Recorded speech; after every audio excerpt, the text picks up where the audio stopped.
What's up guys, how's the engine going? I hope it's going well. First of all, let me say that this is my first video in English, so I need to apologize in advance as I'm sure I'll make a lot of mistakes. That said, let's move on and explain what this video is about. Today I am presenting a reduced gameplay session of Day Night Seed, a board game whose designers have submitted to Kickstarter for a crowdfunding campaign. I'll leave links to the campaign below so that you can check how the project's going. Okay, so before we move on to the gameplay, let me say that it's a translation of the same gameplay session in Spanish, also uploaded on my channel. For this video, a good friend of mine has put her sweet American voice in off to help you understand what's going on during the gameplay. We all thought she was a much better choice than me for this purpose. I will add nothing else. Let's get to watch the gameplay. There we have a setup for a mission in which we have to get into a location, explore it, and escape. The time track will start at 9 AM and we're going to start in the green level of the threat track. First, the leader sets the turn order and chooses Marie as the starting survivor in the turn order for this round, followed by himself, Kevin. So, Marie will have to spend all her survivor points before Kevin. Marie spends 3 action points to move along the street, 3 paces. When a survivor ends his movement in a street, he has to draw an alley, street, city event card. Street in this case. This event will be resolved after the action phase. Marie decides to save 1 AP for the city encounter phase. Now it's Kevin's turn. He spends 3 action points move on the street space where Marie is located. Note that if a survivor ends his turn in a city space occupied by another survivor, they share the event drawn before. But if he ends his turn in an empty space, he has to draw another city event card. In this situation, they share the event. The survivor's phase ends and we move on to the encounter phase. In this phase, we have to read the city encounter card just drawn by Marie. Construction site. You find an abandoned construction site. Everything is still there. The cranes, the containers, the sinkholes, but not a soul in sight. Do you want to explore it a bit? Vote between exploring or continuing.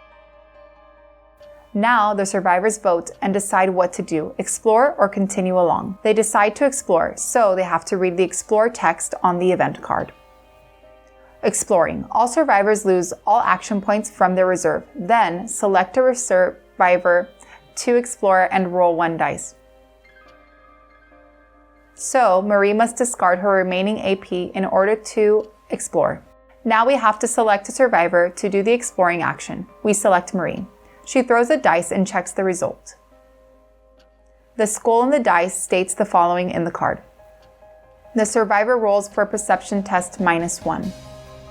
Marie has 4 on the perception attribute during the day, cycle day, as shown as her character sheet. So she has to throw 3 dice. She passes the test because she's able to get 1 green star icon on the dice. The green result is okay because Marie is on the green section in her stress track. Marie gains a survival point because she's got 1 extra success in the roll. Now we have to read the event card result. Much to your dismay, you find many of those things hiding in stupor, waiting for some victims to drop by. You quickly flee. Then the event is discarded, and we continue with the next phase of the turn, the threat phase. First, in the threat phase, we have to draw a threat card. We check the B side of the card because there are no zombies out there. If there were zombies, we would have to check the A side of the threat card. If there are survivors that are in a street or alley area, tile on the map, without any noise or zombies, but there is noise somewhere in the city. All of the required conditions are not met, so nothing happens in this turn of the threat phase. We have to check the time and the threat track to see if anything has changed, and then we can move to the second turn. we have to reset the survivor's action point. First, as mentioned before, the leader will determine who has which turn, settling on Marie to be the first survivor, followed by the leader himself, Kevin. Marie spends 1 action point to move into the location and checks the location card. In the location card, we can see which will be the entry tile, marked with a double arrow symbol, in this case, tile 9A. So we place tile 9A in a free space in our game zone. Therefore, we place Marie's miniature in the entry space of the tile 9A. And immediately we have to draw an exploration card to do the setup of this tile, enemies, tokens, etc. The exploration card states the following. You see more of those creatures before you, and they start to turn towards you. Suddenly, you notice, perhaps too late, that something has grabbed your arm. While you fight to break free, you see how those things are slowly approaching.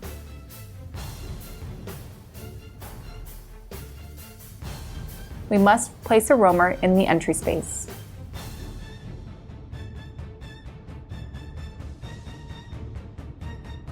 Then we have to draw a number of enemy spawn cards based on the number of players.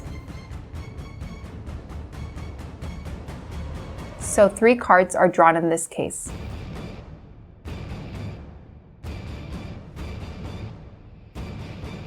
And depending on the color of the threat level track, we must place a number and type of enemies shown in the spawn card. So we place a roamer in the 1 green zone,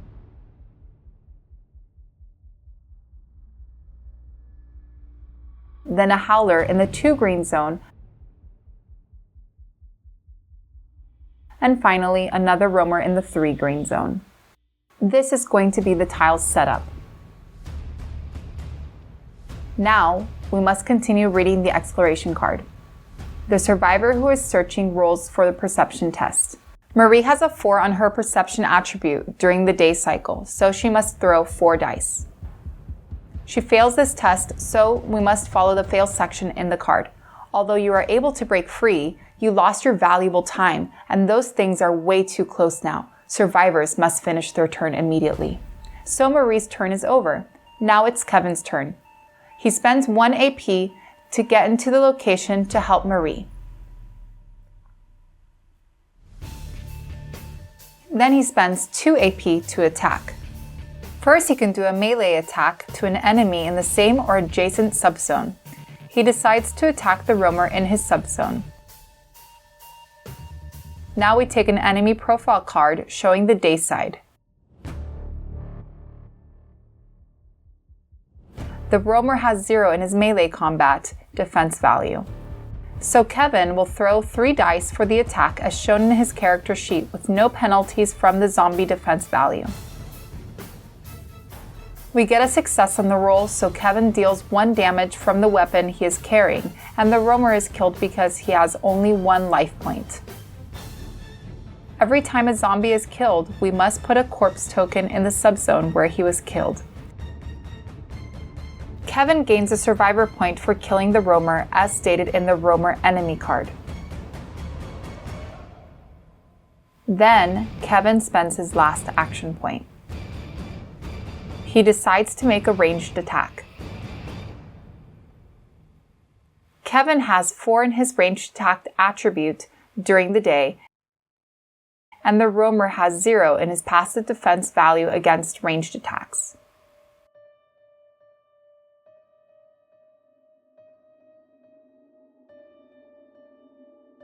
We didn't get any success on the roll, but checking the weapon card, we can see that we could change 2 stars for 1 success. So we do this. We apply the damage of the weapon, in this case is 1.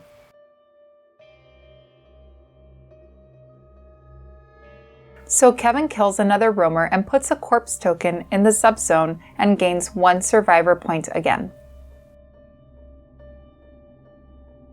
Then a sound token is placed on Kevin's subzone because he used a noisy weapon. The survivor's phase ends and we move on to the threat phase. We have to draw a threat card. In this case, because there are zombies out there, we must follow side A of the card first. This side is the AI of the zombies in play, in this case, zombie excitement. The zombie gains 1 additional AP if there are noise tokens in the street or alley area location where you are. There, we have a sound token thanks to Kevin, therefore the zombie gains 1 additional AP. The zombies are activated in initiative order. First, the Howler because he has an initiative value of 4, and the Roamer an initiative value of 2.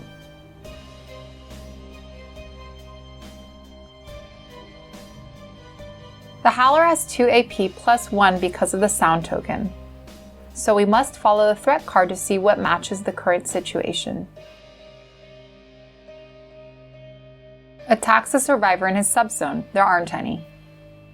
Attacks an adjacent survivor and advances. There aren't any adjacent survivor. Moves to the furthest survivor within line of sight. None of the survivors are in line of sight. Moves to the noisiest subzone. Here we have a noise marker. So he moves towards the noisiest subzone. The first AP moves to the zombie zone, and then we must follow the AI card to see if anything has changed. In this case, the zombie continues moving to the noisiest subzone within the second AP. Now we can see the zombie is adjacent to a survivor, so he can attack him, because a new condition on the threat card is met. Then, the Howler attacks and advances. The zombie chooses his target based on the threat card. We can see the priority order here. So his target will be the noisiest survivor, Kevin. The zombie will attack with as many dice shown in his melee combat attribute, minus the passive defense of the survivor and other kinds of protections. In this case, 2 minus 0 equals 2. So, the zombie rolls 2 dice. The zombie attack fails because the dice roll did not show any skulls.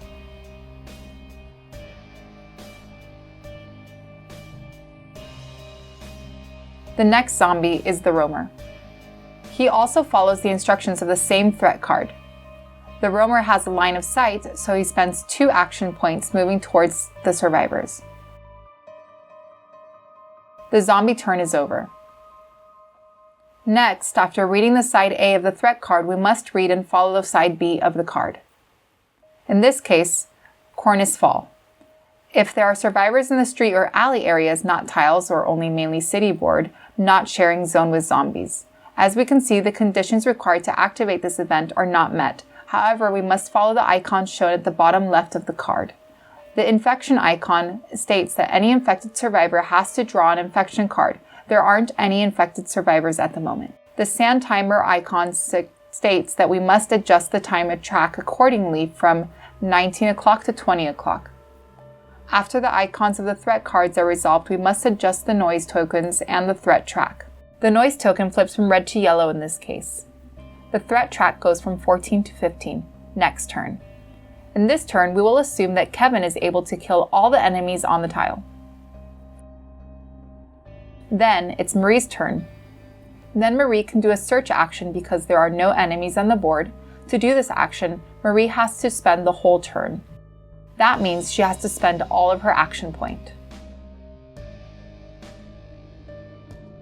Marie draws as many search cards as the number of search attributes shown in her character sheet, 4 in this case, date attribute. We must choose 1 card to search between 4 cards drawn. Each tile has modifiers for perception value, depending on the type of object we are searching for. For example, the cleaver will be hard to find because the location tile has a 2 penalty to the weapon perception test. So we will try to find provisions, and if we check the location tile, we will have a +2 bonus for finding these kinds of items. We have to calculate the number of dice that we are going to roll for the test.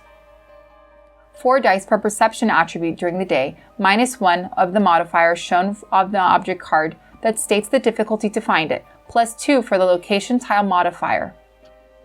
So Marie will search for provisions with 5 dice.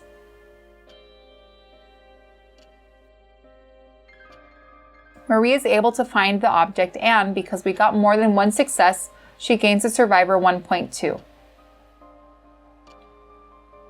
The provisions cards show that you have found 3 provisions in this case.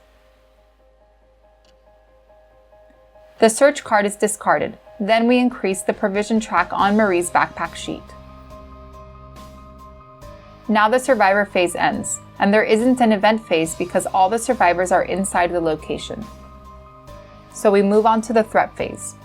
We must draw a threat card from the threat deck, and then apply only the side B of the card because there are no zombies out there.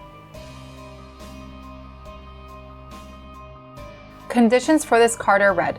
If there are survivors who have searched for or examined an item in this turn that are not infected and do not share a zone with zombies. Marie matches the conditions of the cards, so she searched during this turn and she is not infected and does not share a zone with a zombie. So we continue reading. You look at a little cut in your hand. In your eagerness to look for something, you stuck your hand in a narrow area and groped something with which you accidentally pricked yourself. So Marie has to throw 2 dice as indicated on the card. We don't get any infection icons on the dice, so we have to read the result on the card. If none of the results is infection, unfortunately there is no evidence that this was contaminated. Nothing happens. Finally, we have to check the icons on the bottom left side of the card. In this case, there aren't any infection icons. So we must move the time track forward from 20 to 9. At 9 o'clock, we enter into the night cycle. At 9 o'clock, we see a threat icon, so we have to move the threat track 1 space from 15 green to 1 yellow. The final adjustment is to discard the yellow sound token. And we have to increase the threat track because there is a noise token. We move on to the next turn. The characters recover their action points again. Now, Kevin, the leader, decides to go the first this time, followed by Marie. He spends his 1 action point to reveal a corpse token. He can reveal a corpse tile in his subzone or an adjacent subzone, so he flips the corpse token. The token shows 2 times infection symbol, therefore Kevin has to pass infection test. He must roll 2 dice. He doesn't get infected because he didn't roll an infection symbol. The corpse marker is discarded. Kevin has 2 AP remaining and spends 1 to get out of the location.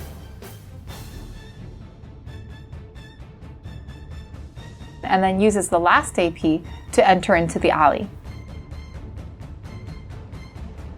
When a survivor enters an alley, he must stop even if he has an AP remaining.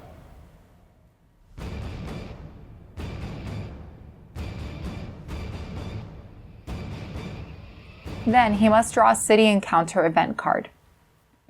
That city encounter is placed next to his character sheet and resolved in the city encounter phase. Now it's Marie's turn. She does the same with her first AP and reveals a corpse marker. This marker shows, oh, so nothing found. Marie spends another AP and goes out of the location.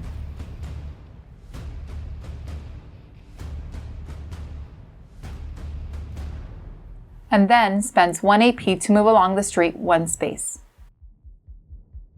She ends her turn in a street zone of a city map, and because she is in an empty city map space, we must draw a city event card. Marie has 1 AP remaining that she saved for a later use if she needs it in the city encounter phase. When we are done, we can remove the location tile. And we move on to the encounter phase.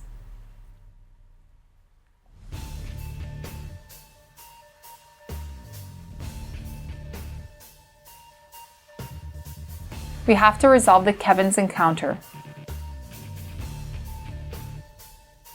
Container. You come across a container of well-known food brand. You might be lucky after all. Vote between opening or leaving the container. Kevin decides to open the container, so we continue reading the opening container part. Select a survivor to open the container. Kevin is alone, so it must be him.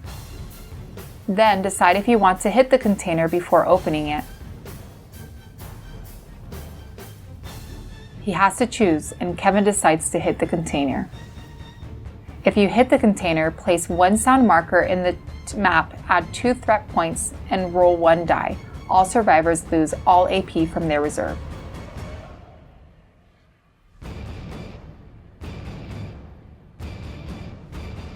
He doesn't have an AP in his reserve. Then we apply the result of the roll, a green star. There are no signs of inhabitants, so you proceed to open the container. While almost empty, you manage to salvage some food. Each survivor gets 3 life points.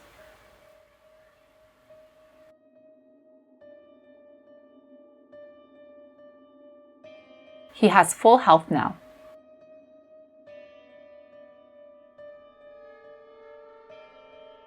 And the event card is discarded. Now we must resolve the yellow zone of the Marie's event card because we are in the yellow level of the threat track. Windows display. You stop in front of a window display where a group of reanimated corpses lust after you behind the thick glass. You walk away, relieved of not having to fight, when you hear a loud crack. When you turn around, you see a cascade of ghastly figures pouring through the broken glass. Soon, they are starting to stand up, shambling towards you. The placement rules on the cards determine that we have to place tile 11A and place 1x1 container marker on a 6 yellow.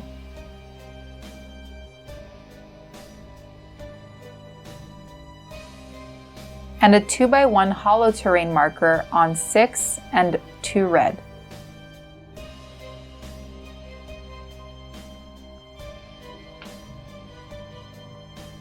Now we continue reading. Place the survivors in 4 yellow. So there goes Marie. They can use the AP in their reserve. Marie has 1 action point in this reserve that she wants to use. Draw as many spawning cards as the number of player -1 and place the zombies as usual in the 1 and 4 red subzones. Therefore, we draw 1 card and check the yellow zone on it. Next, we have to place 1 crawler and 1 roamer because we are in the yellow level of the threat track. We have to place them in a 1 to 4 red subzones following the initiative order of the zombies.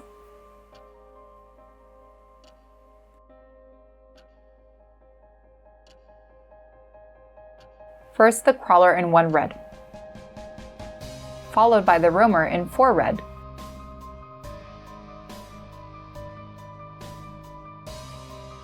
The encounter cards let Marie spend her AP, and she does by moving 1 space. She moves 1 space towards the tile's exit. When the encounter phase ends, we move on to the threat phase. We must draw a threat card and follow the instructions on the A side. In this case, zombie attack. Zombies act in initiative order, so the crawler goes first.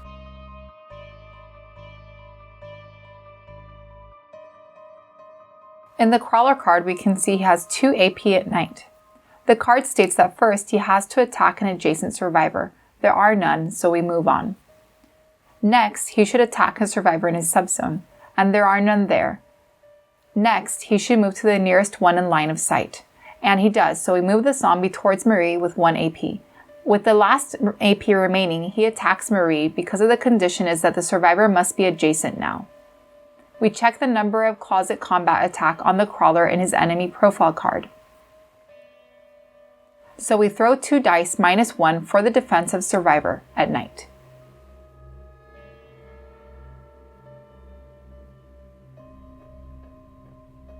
The dice shows a skull and a sound icon, so we have to place the sound marker on a subzone. The crawler does 2 points of damage with his attack, so Marie will be wounded with 2 life points and gains 1 stress point. The crawler turn is over. Then it's the roamer's turn. The roamer AI is the same as the crawler, so he moves to the nearest survivor in line of sight and attacks an adjacent survivor. We check a number of close combat attack of the roamer in enemy profile car, so we throw 2 dice -1 for the defense of the survivor at night. The skull of the infection symbol means that Marie has been wounded and infected. Therefore, 1 point of damage is subtracted from Marie's health track. Her health track changes from green to yellow, and it causes that she has less AP per turn and loses the AP she didn't waste in the action phase. She gains 1 stress point too, and the infection track changes from level 0 to 1. We have finished the zombie's turn, then we have to read side B on the threat card. Damn cat. If there are survivors who do not share a zone with zombies. Marie shares zones with zombies, but Kevin does not, so Kevin is being affected by this event. Then the card reads, without being noticed, a filthy cat emerges from its hiding place and pounces on you. Luckily, it is not infected and only looks scared. Those that meet conditions, when you thought everything was over, the cat starts to meow, startled. Fortunately, after the fuss, it runs back to where it came from, provides 2 noise tokens. Then, the icons of the card change the time track from 9 o'clock to 10 o'clock. And the hunter icon means that he appears if the time track is at the night phase. The hunter is placed first in the stock area. If a hunter icon appears later, while the hunter is already in the stock area, that would make him jump into the street. Finally, all the noise tokens change from red to yellow.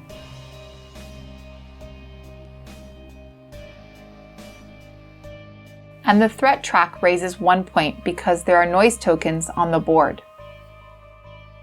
Let's begin the next turn. Survivors reset their action points. Kevin decides that the first in the turn order will be Marie, followed by himself.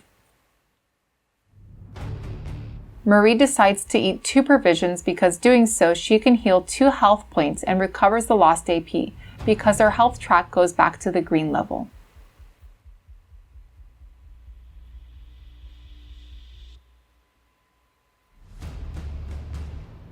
She spends 1 AP to reorganize her inventory and puts the flare off the hand, and then activates it as free action. The flare allows your survivor and all those survivors at the same zone to use their day attributes at night. Next, she spends 1 AP to attack the roamer. She gets to throw 2 dice, using the day attributes because of the flare, -1 of the roamer defense at night. But Marie spends 1 survivor point to gain 1 additional dice. So she can throw 2 dice now. She fails the attack. She spends 1 AP again to repeat the attack, but this time she rolls only 1 dice. She throws and fails. With the last AP, she tries to kill the roamer but fails too. Very bad turn for Marie. Now it's Kevin's turn. He decides to help Marie and spends 2 AP to get into the combat zone.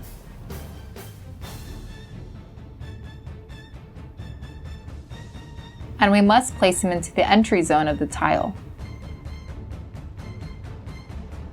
Now he attacks the roamer with his last AP.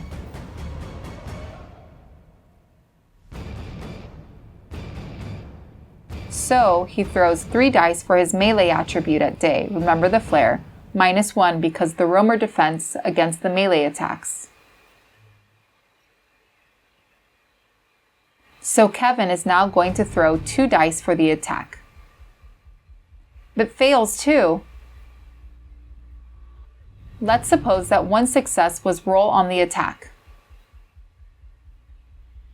The roamer would be wounded with 1 point of damage, but at night, the roamer has 2 life points, and we can see this on the enemy profile card. We have to put a wound marker beneath him to track his life points. Now is the encounter phase, but no encounter is pending to resolve. So let's move on to the threat phase. We must draw a threat card to apply the AI of the zombies on the A side of the card. In this case, the AI card is Zombie Attack. Following the initiative order of the zombies, the crawler must go first. Remember that we must follow the priority sequence on the card until one condition is met. So they attack to an adjacent survivor and advance. The targeted survivor is first, the noisiest, but none of the survivors has a noise token on it. And then a survivor with a light source, so Marie is chosen. So attacks and advances. The zombie throws 2 dice minus 1 of Marie's defense. But he fails. Then, with the second AP, the crawler continues attacking a survivor in his subzone, Marie again, and he fails again. Now it's the roamer's turn. He also follows the same AI text. There aren't survivors in his subzone, so he attacks an adjacent survivor and advances. The target will be a survivor with a light source again.